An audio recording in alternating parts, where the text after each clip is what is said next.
기럇 예아림 사람들이 와서 여호와의 궤를 옮겨 산에 사는 아미나답의 집에 들여놓고 그의 아들 엘라사를 거룩하게 구별하여 여호와 궤를 지키게 하였더니 궤가 기럇 예아림에 들어간 날부터 20년 동안 오래 있은지라 이스라엘 온 족속이 여호와를 사모하니라. 사무엘이 이스라엘 온 족속에게 말하여 이르되 만일 너희가 전심으로 여호와께 돌아오려거든 이방 신들과 아스라롯을 너희 중에서 제거하고 너희 마음을 여호와께로 향하여 그만을 섬기라. 그리하면 너희를 블레셋 사람의 손에서 건져내시리라.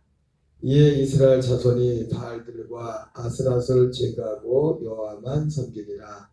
사무엘이 이르되 온 이스라엘은 미스바에로 모이라. 내가 너희를 위하여 여호와께 기도하리라 하매 그들이 미스바에 모여 물을 길어 여호와 앞에 붓고 그날 종일 금식하고 거기에서 이르되 우리가 여호와께 범죄했나이다 하리라. 사무엘이 미스바에서 이스라엘 자손을 다스리니라. 이스라엘 자손이 미스바에 모였다함을 블레셋 사람들이 듣고 그들의 방백들이 이스라엘을 치러 올라온지라.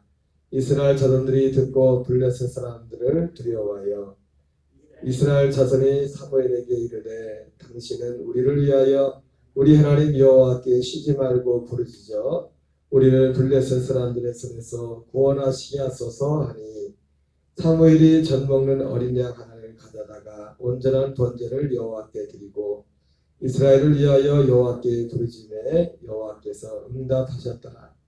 사무엘이 번제를 드릴 때 블레셋 사람이 이스라엘과 싸우려고 가까이 오매 그날에 여호와께서 블레셋 사람들에게 큰 우레를 발하여 그들을 어지럽게 하시니 그들이 이스라엘 앞에 패한지라. 이스라엘 사람들이 미스바에서 나가서 블레셋 사람들을 추격하여 댓갈 아래에 이르기까지 쳤더라. 사무엘이 돌을 취하여 미스와 생 사이에 세워 이르되 여호와께서 여기까지 우리를 도우셨다고 그 이름을 에베네셀이라 하니라. 아멘. 오늘은 에베네셀의 제목으로 하나님의 말씀을 전하도록 하겠습니다. 오늘 이 말씀을 보면은 사무엘상 7장은 특별히 우리가 성경에 에베네셀이라는 단어를 검색해 보면 많이 나오지 않습니다. 사무엘상에 몇 번 이렇게 언급되고 있는데 사실 오늘 사무엘상 7장부터 시작된 이 내용은 이 말씀의 어떤 연속선상에 있는 말씀입니다. 이스라엘이 실로에서 300여년 가까이 이제는 이스라엘 이제 타사 시대를 지나다가 이제 그 아벡과 에베네셀 사이에 앞에 에베네셀이라는 이름이 나오죠. 아벡과 에베네셀 그 전투에서 이제 블레셋에게 법궤를 가지고까지 나가서 전쟁을 했는데 전쟁에 패하고 3만여 명 이상이 죽임을 당하고 법궤를 빼앗기고 또 홈리와 비느하스가 죽임을 당하고 엘리의 가문이 엘리가 또 법궤가 빼앗겼다는 그 소식을 듣고 성소에서 기다리고 있다는 죽임을 당하고 그리고 그 며느리는 아기를 낳았는데 그 이름을 이가봇이라 영광이 하나님의 영광이 이스라엘을 떠났다.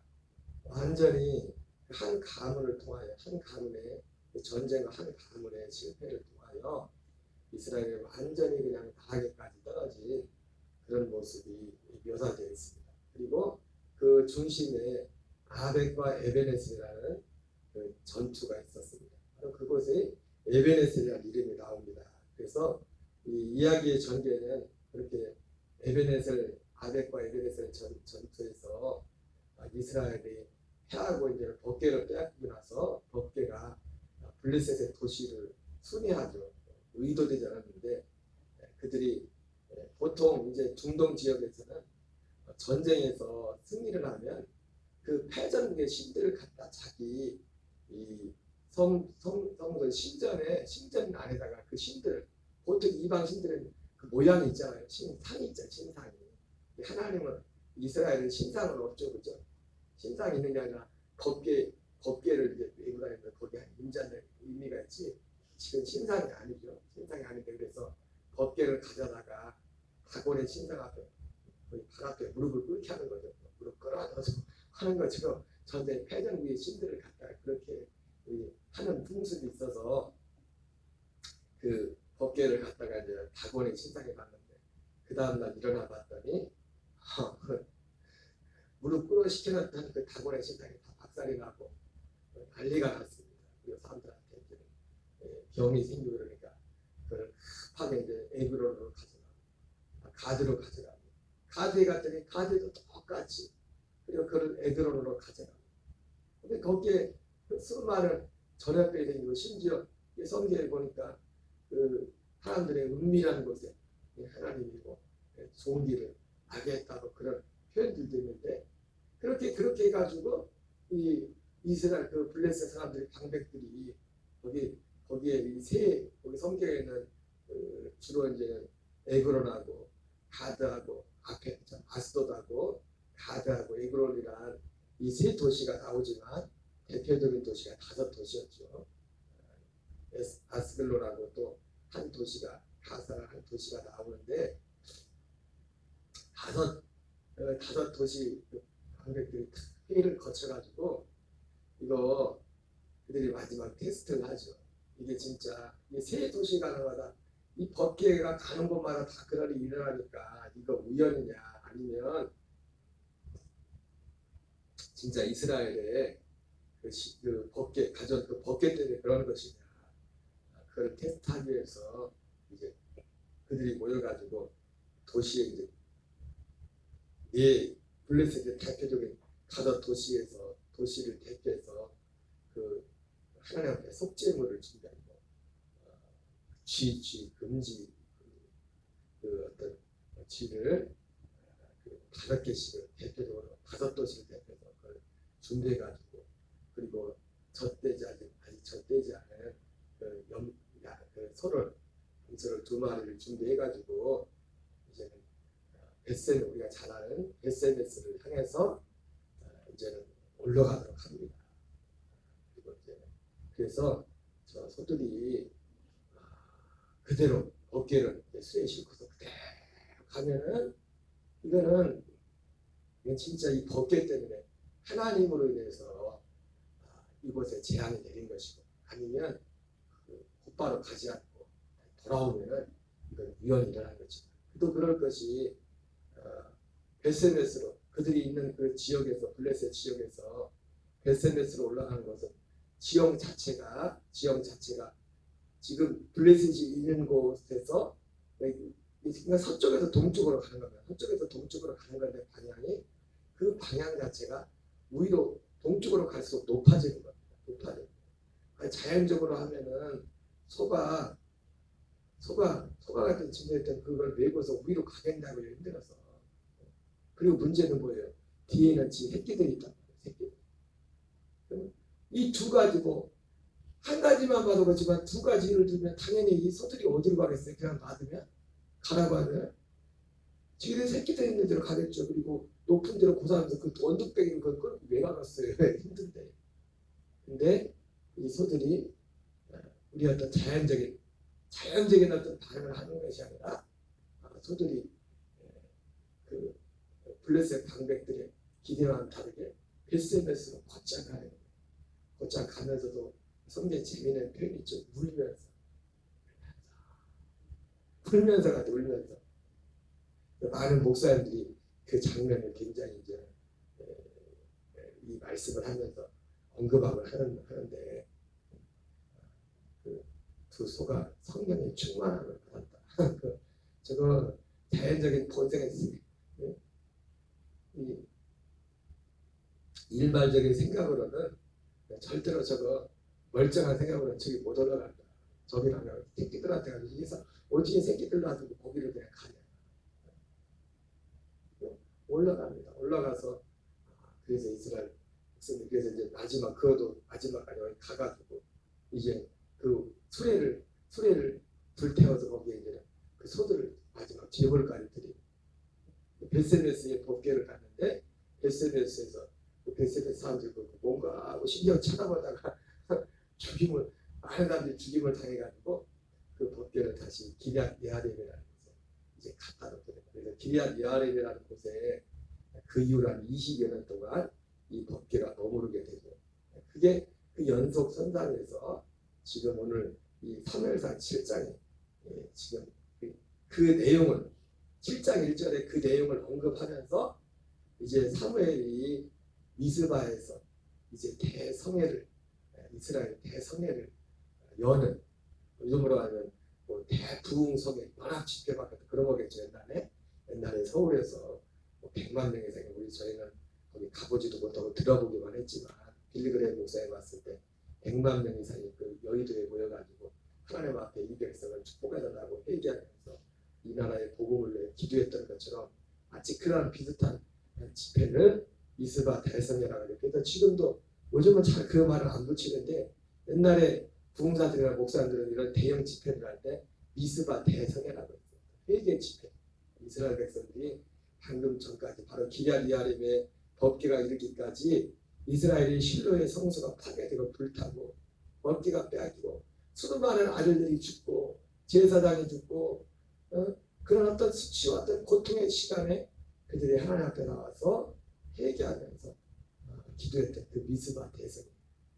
그래서 어떤 회개 집회, 이런 집회를 할 때마다, 특별히 나라의 어떤 위기가 올 때마다 우리는 만과 북이 대치되기 때문에 특별히 예전에 어른 목사님들이 이 미스바 대성회라는 이름으로 그런 기도하는 그런 적이 많이 있었어요. 이게 미스바 대성회라는 그런 내용이 이 본문에서 나오는 것이죠. 미스바 대성회.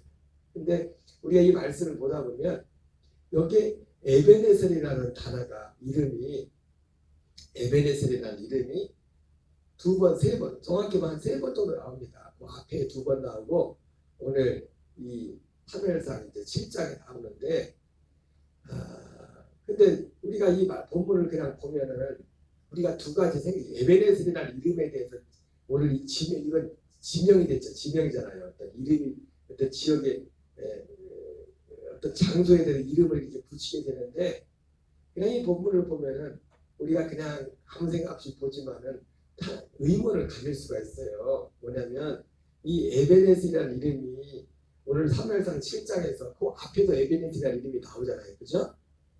아벡과 에베네셀 전투, 거기 그 지리적으로 치면은 그 앞에 나오는 에베네셀이라는 것을 먼저 가면 그 지명은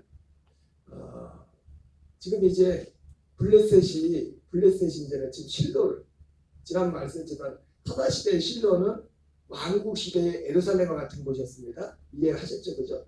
거기에 정치적인, 종교적인 중심이 실로였다. 그래서 블레셋이 이제 실로를 치러 가는데, 그것을 막기 위해서 실로에서, 이 지도상으로 보면 실로에서 북쪽으로 조금 올라가다가 서쪽으로 가면은 에베네셀이라는 곳이 있어요. 거기서 이제 이스라엘 군대가 진을 쳤고 블레셋이 올라오면서 그 마주에서 아벡이라는 곳에 진을 친 거예요. 그래서 이 블레셋은 서쪽을 등을 지고 이스라엘군은 이 동쪽을 등을 지고 에베네셀에 진을 쳐서 전쟁을 치른 겁니다. 그래서 거기를 아벡 에베네셀 전투라고 이렇게 말하는 것인데, 우리가 상식적으로 이런 지리적인 것을 감안하지 않고 일단 이 에베네셀이라는 이름만 놓고 볼 때 우리는 그런 의문을 가질 수 있습니다. 아니,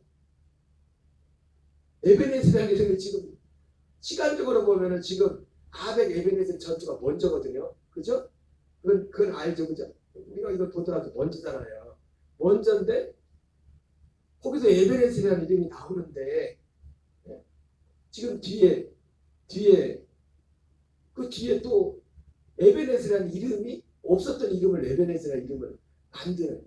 그래서 오늘 미스바 대성회에 의해 블레셋이 그 소식을 듣고 쳐들어와가지고 이스라엘과 전쟁을 해서 전쟁에 승리하고 나서 그때 사무엘이 미스바와 센 사이에 돌을 세우고 그 이름을 에베네셀이라 하였습니다. 에베네셀이라는 이름 자체가 여기서는 여호와께서 여기까지 여호와께서 우리를 도우셨도다 이렇게 표현하고 있지만은 그 이름은 말 그대로 돌입니다. 돌을 세워놓고 어떻게 보면 돌의 이름이에요. 돌의 이름.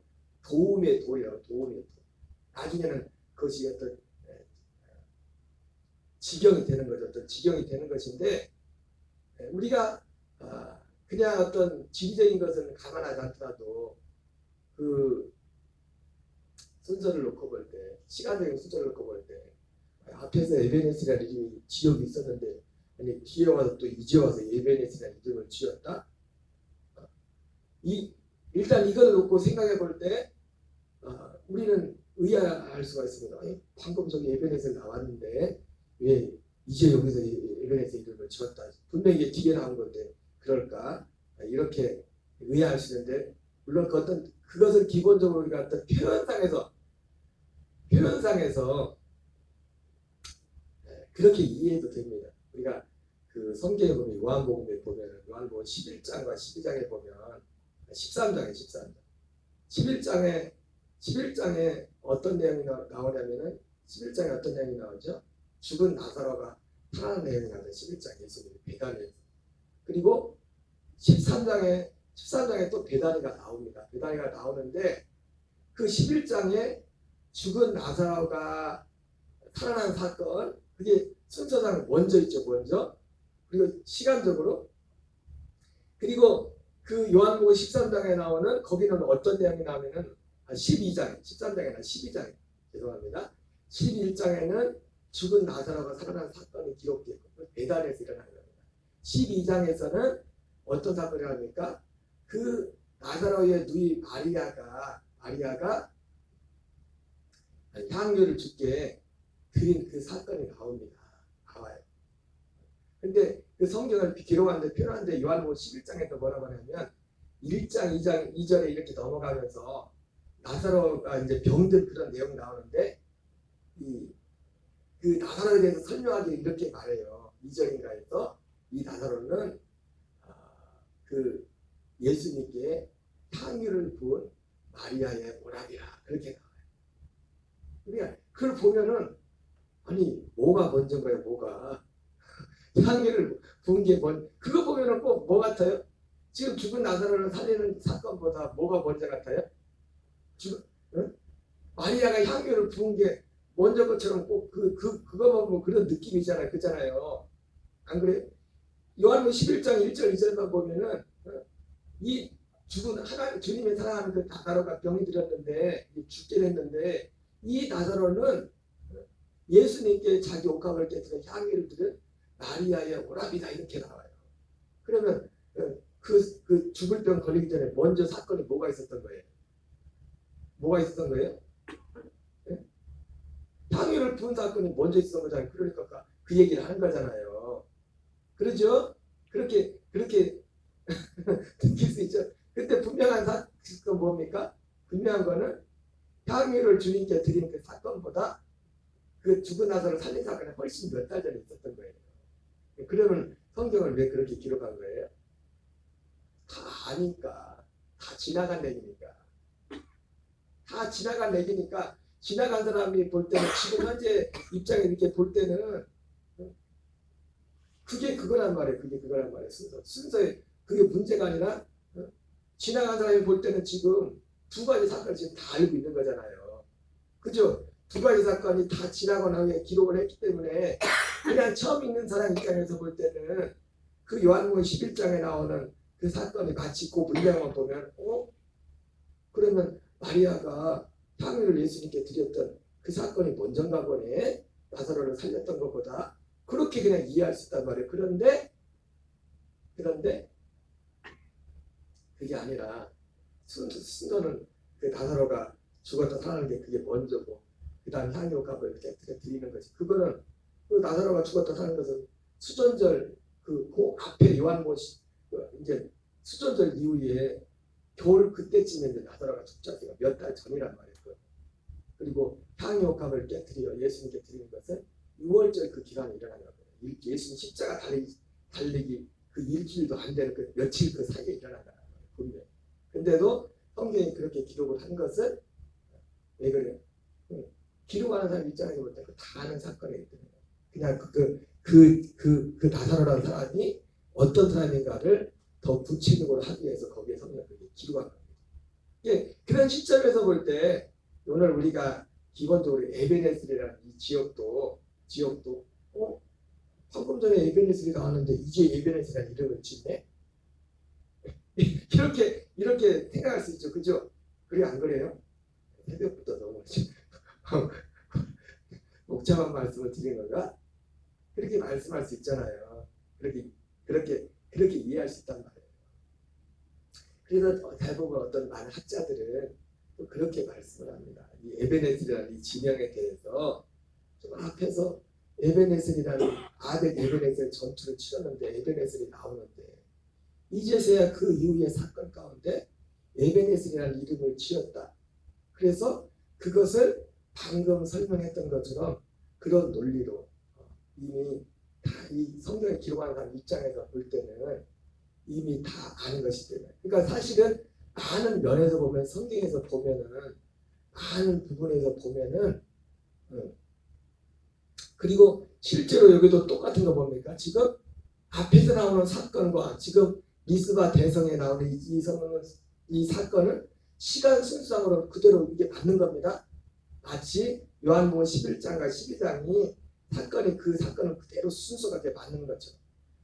그런데 그래서 일반적으로 이 학자들도 방금 요한복음 11장, 12장을 그렇게 본 것처럼 이 에베네스라는 이 진영에 대해서도 그렇게 지나가는 사람 입장에서 보면은 어차피 그 전투했던 것이 똑같은 에베네스였다. 그렇게 이해를 하고 그렇게 이제는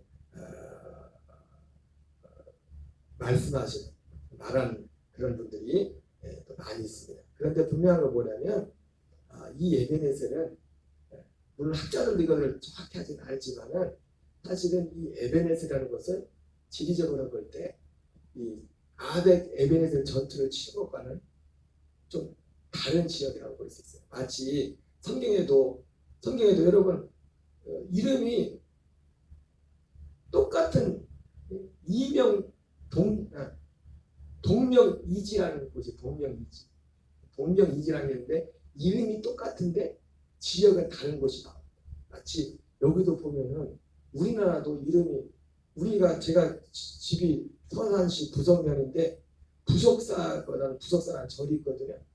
그리고 가사초등학교 되는데 인터넷에 검색해 보면요 부석사가 우리 집에 그 동네에 있는 게 아니에요. 저기 경상도에도 어디에도 부석사라는 게 있고 지역은 다른데 이름이 막 다른 곳 있잖아요, 그죠? 이름이 다른 곳이.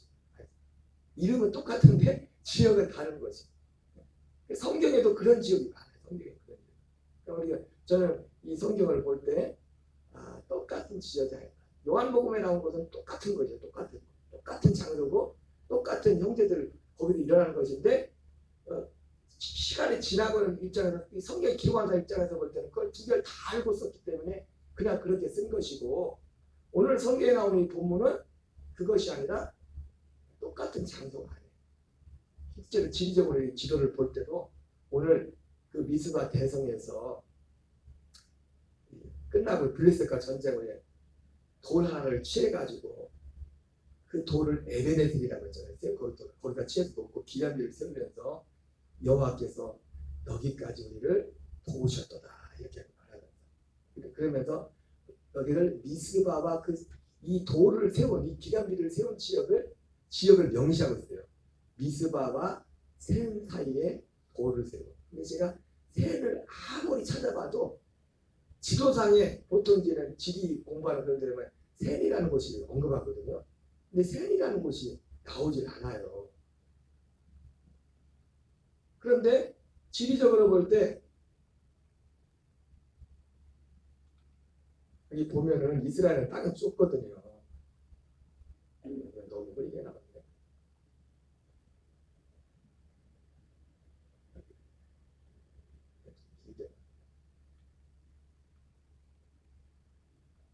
여기 보면 지도상에 보면은 사실은 이스라엘이 땅이 크지 않기 때문에 얘가 미스바란 말이에요. 여기 우리가 아는 여기 실로죠, 실로. 아까 말했던 것처럼 여기 실로에서 있다가 이제는 아벡이라는 곳에 블레셋이 이렇게 군인들이 오니까 이걸 막으려고 에베네셀로 군인들을 보낸 거예요. 이해가 되시죠? 그래서 아벡 에베네셀 전투에서 패가지고 법계를 빼가지고 이 아스도스로 가고 여기 지도에 많이 나왔지만 에그론이나 이제 가드 같은 데로 가서 많이 기럇리알이 몇 가지 법계가 가게 되고 이런 상황이었단 말이에요. 이런 상황. 근데 이제 전쟁의 이 소식을 미스바에서 대성을 하고 나서 이제 블레셋이 다시 쳐들어왔는데 이스라엘이 이기죠. 여기서 근데 여기서 미스바와 센 사이라고 하는데 센이라는 곳이 나오지 않습니다. 다른 데 막 검색을 해봐요. 그리고 아직 이 지역 자체가 미스와 센 사이에 여기를 에베네스라고 하기에는 굉장히 무리수가 있어요. 여러 가지 이유로 지금 다 설명할 수 없지만 그래서 결론적으로 지금 에베네셀이라는 돌 나중에 실제로 거기도 에베네셀이라는 지역이 돼요. 마치 지역이 여기 녹동이 있고 광주에 가도 녹동 있어요. 광주에는 녹동 봤어요? 내려가다 보면 옆에 녹동 있잖아요. 그 화성길 터널 지나가 내려가다 보면 왼쪽에 녹동이라는 곳 있잖아요. 그런 것처럼 베다니도 예루살렘에 가까운 베다니가 있고 예수님이 세례받은 요단강 근처 베다니가 있단 말이에요. 그런 지역에 그래서 결론적으로 이 여기 나오는 그 에베네셀은 요한복음 11장 10장에 나오는 그런 개념이랑 똑같은 그런 곳이 아니라 다른 장소의 에베네셀이다. 이렇게 어떤 분들 또 그렇게 얘기하는 분도 있고 또 개인적으로 볼 때도 그렇게 보게 됐습니다. 근데 왜 이 새벽에 이걸 장황하게 말씀을 드리냐면 여러분 사실 에베네셀이라는 이름을 방금 전에 에베네셀이라는 것은 굉장히 수치스럽고 굉장히 마주하기 쉽지 않은 그런 장소잖아요. 지금 이스라엘이 정말 치욕을 당한 장소잖아요. 불과 얼마 안 된 거예요. 이스라엘 입장에서. 그리고 에베네셀이라는 그 이름만 기억하면은 우리나라가 6.25 전쟁 때 그 북한의 그 낙동 압록강까지 그 건너려고 하고 우리나라가 미국하고나 중국이 넘어오는 바람에 그 장진호라는 곳에서 수많은 그 미군과 중공을 인해 전술에 6.25 전쟁하면 장진호 전투라는 것은 마치 그 전쟁에서 기억도 하기 싫은 치욕적인 것처럼 이름도 옛날에 군대 갔다 왔는데 고생한 분들이 남자들이 하는 얘기가 있습니다. 거기 자기들 군대는 그쪽 향해서 오줌도 안 한다. 거의 고생을 하면 그런데 오늘 불같은데 얼마 진짜 몇 년 되지도 않은 거예요. 지금 이 시점은 아벡 에베네셀 전투가 끝나고 나서 그렇게 큰 이스라엘 고통을 당하고 나서 불과 얼마 안 되는 것이었어요. 그런데 그곳의 이름을 에베네셀이라고 붙인다. 에베네셀. 도움의 돌이다. 여기서 우리가 정말 중요한 것이 물론 이 과정 가운데는 이스라엘이 승리하는 과정에서 그렇고 이스라엘이 회개하고 우상을 버리고 하나님 앞에 전심으로 나가는 그런 일들이 있었죠. 우리는 여기를 통해서 우리의 믿음의 사람들의 모습을 보게 됩니다. 진짜 우리의 믿음 있는 사람은 어떤 수치와 지나간 것을 직면하는 것을 두려워하지 않습니다. 그것이 부끄러운 게 아닙니다. 그것이 두려운 게 아닙니다. 이것이 과거뿐만 아니라 우리의 현재 삶 속에서 주일날 그 요한 1서 4장 말씀처럼 온전한 사람이 두려움을 내었잖아요. 온전한 사람이 두려움을 내었잖아요. 두려움에는 형벌이 있습니다. 이렇게 말씀을 했는데 오늘 우리의 삶에서 진정한 에베네셀의 삶은 사실은 이런 모양으로 실제로 이스라엘이 아스타롯과 이방 신상을 섬기는 어떤 그런 죄를 지는 그런 것들이 있다면 그것을 넘겨버리는, 그것을 버리는, 그것을 끊어버리는 그런 역사도 있어야겠지만 이제 우리가 진정한 에베네셀의 삶은 뭡니까? 우리가 예수 그리스도 안에서 복음의 진리 안에서 그 진리 안에서 행하는 겁니다. 그 진리 안에서 우리가 어떤 죄와 어떤 유혹과 어떤 어둠과 검증과 염려를 직면할지라 맞이할때도 그것을 두려워서 그것을 피하고 그것을 그냥 단지 그냥 잊으려고 하고 괴로워하고 그것이 아니라 그것을 믿음 안에서 이 생명 안에서 온전한 사랑의 두려움을 내어전에다 말했던 것처럼 주님을 의지하면서 우리는 마치 그곳에 돌을 세우고 에베네스라는 기념비를 세웠던 거죠. 사실은 어떤 면에서 이 에베네스라는 기념비는 이 현재 우리에게 에베네스라는 기념비는 어디에서 이루어지는가? 로마서 8장 1절 2절 말이죠. 그런데 누구든지 그리스도 안에 있는 자에게는 결코 정죄함 이는 그리스도 예수 안에는 생명의 성령의 법이 죄와 사망의 법에서 너를 해방했다 말씀처럼 우리 오늘날의 진정한 이 에베네셀의 우리의 삶의 장소는 생명의 성령의 법 안에서 우리가 그리스도 안에서 우리가 정말 하나님이 원하는 여러분 주일 저녁에도 말씀을 드렸지만 하나님의 택하심과 하나님의 뜻 택하심을 따라 하나님의 뜻은 뭐라고 했습니까? 우리의 행위를 따라야 되는 거죠. 부르심으로 알게 석양이라 그 미리 정해졌던 그 약속 그 진리 안에 행하는 이것이 진정으로 오늘 우리의 삶의 진정한 에베네셀입니다. 여러분 한 날도 아니 오늘 우리의 삶 속에 우리의 삶의 진짜 에베네셀의 삶이 무엇이냐 이제는 아무도 스스로 살지 않고 오직 그리스도로 사는 이것이 진정 우리의 삶의 에베네셀 기억하시고 오늘 한 날도 그 안에 승리하는 저와 여러분 되시기 바랍니다. 주기도문으로 마치겠습니다. 하늘에 계신 우리 아버지여 이름이 거룩히 여김을 받으시오며 나라 임하옵시며 뜻이 하늘에서 이루어지는 같이 땅에서 이루어지이다. 오늘날 우리에게 일용할 양식을 주옵시고 우리가 우리에게 죄 지은